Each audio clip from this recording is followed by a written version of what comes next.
Rebel star Prabhas, icon star Allu Arjun, man of masses NTR అంతా 100 కోట్ల నుంచి 300 కోట్లను దాటేశారు. కానీ mega power star alias global star Ram Charan మాత్రం కనీసం సెంచరీ కొట్టలేకపోతున్నాడు. అవును, తన మూవీ గేమ్ చేంజర్ కి 65 కోట్లే తీసుకుని రామ్ చరణ్ ఎంటైర్ ఇండస్ట్రీని షాక్ కి గురిచేశాడు. మొన్న బన్నీకి పుష్ప 2 వల్ల 350 కోట్లు దక్కితే 3 ఏళ్లు ఒకే మూవీ కోసం కష్టపడ్డాడు కాబట్టి ఏడాదికి 115 కోట్ల చొప్పున అంత దక్కిందన్నారు. మరి అలా అయితే గేమ్ చేంజర్ కూడా 2.5-3 ఏళ్లు సెట్కే పరిమితమైంది. అలా చూస్తే తనకి 300 కోట్లపైనే దక్కాలి. కానీ కేవలం తను 65 కోట్లే తీసుకోవాల్సి వచ్చింది. డైరెక్టర్ శంకర్ కూడా 35 కోట్లతో సర్దుకుపోవాల్సి వస్తోంది. 150 కోట్ల పారితోషికాన్ని ఎప్పుడో రీచ్ అయిన చరణ్ ఎందుకు అందులో సగమే తీసుకున్నాడు? తోటి హీరో మ్యాన్ ఆఫ్ మాసెస్ తీసుకుంటున్న 370 కోట్లతో పోలిస్తే ఇది అందులో 5వ వంతు కూడా కాదు. అక్కడే ఈ నెంబర్స్ షాక్ ఇస్తున్నాయి. మొత్తంగా పాన్ ఇండియా హీరోల్లో రామ్ చరణ్ మరీ లాస్ట్ లో మిగిలిపోయాడా? ఎందుకలా? Have a look.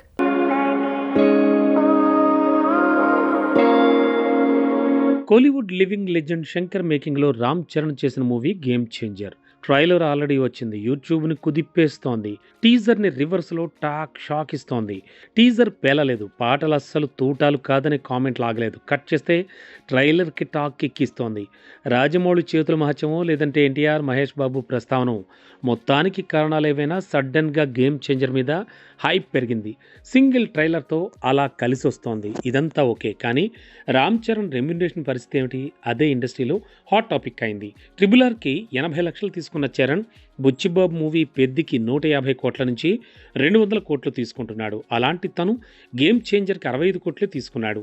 Director Shankar ఈజీగా తన ప్రతి మూవీకి 100 కోట్ల నుంచి 150 కోట్లు తీసుకుంటాడు. అలాంటి తాను 35 కోట్లు మాత్రమే తీసుకున్నాడు. అంతటికీ కారణం ఈ సినిమా బడ్జెట్ 250 కోట్లు అనుకుంటే 450 కోట్లకు చేరడం, షూటింగ్ డిలే అవ్వడం, గ్రాఫిక్ వర్క్స్కి ఎక్కువ ఖర్చు అవ్వడం, 200 కోట్లు అదనంగా ఖర్చు పెట్టాల్సి రావడం.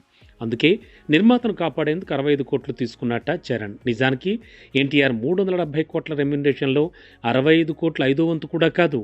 బన్నీ, ప్రభాస్ రెమ్యునరేషన్లలో కూడా ఇది 5వ వంతు కాదు.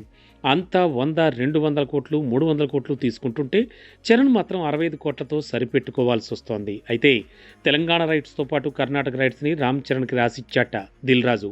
సో వాటి రూపంలో తనకు అదనంగా మరో 200 కోట్లు దక్కే ఛాన్స్ ఉంది. శంకర్కి తమిళనాడు రైట్స్తో ఈజీగా 75 కోట్లు కలిసి వచ్చే అవకాశం ఉంది. అయితే ఇదంతా గేమ్ చేంజర్ దేవర రేంజ్లో హిట్ అయితేనే, కల్కి రేంజ్లో వసూళ్ల వరద తీసుకొస్తేనే.